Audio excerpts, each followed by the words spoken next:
Last night at approximately 11 p.m., Edinburg Police Department received a call about a possible disturbance on the 800 block of 20th Street.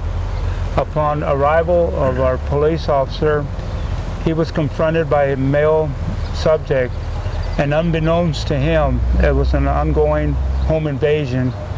The suspect opened the door and fired upon our officer, striking him twice, one on each leg. Our officer returned fire, and he was able to save himself.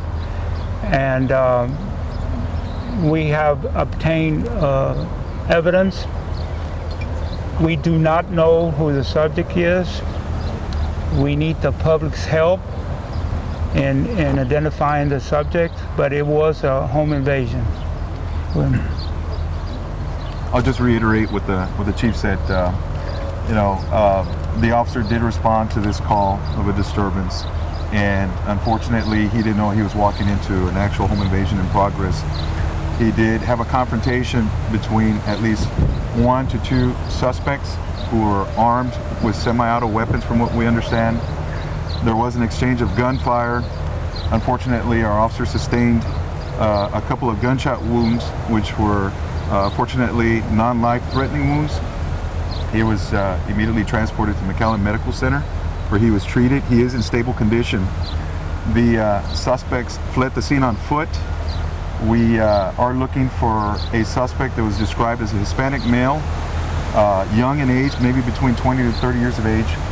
He was approximately 5'6" in height, 165 pounds in weight. He was last seen wearing a white shirt with gray pants. The second suspect was described only as a taller and slender adult male individual who was possibly Hispanic. This time we have the assistance of the Texas Rangers, who are working in conjunction with us on this case. Last night we had numerous DPS troopers, county deputies, we had DPS choppers up in the air. We had all sorts of support from different law enforcement agencies. Right now we have over 100 officers that are helping us out, agents. We have FBI, we have U.S. Marshals, we have ATF. I mean, it just goes on. And we're working on possible leads, and we're going to work on this case as long as it takes us to identify these individuals and bring them to justice. I'd like to add also that in situations like this, we do need the help of the public. Somebody out there saw something, somebody out there heard something, somebody out there knows something. So we are pleading with the public.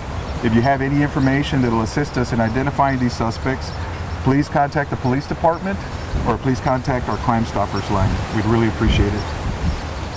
And it's really important for me to say that it takes a particular type of person who would shoot and try to murder a police officer, federal, state, or city, or county, and the public needs to be careful. One of the things that I do want to bring up to the general public at large is this is an isolated incident.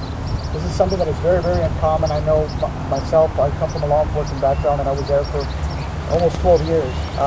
And during those 12 years, there was only 2 times that an officer was actually shot at. So for the general public at large, for the neighborhood, for the community that live in that existing area, I'll have you know that the individuals will be apprehended.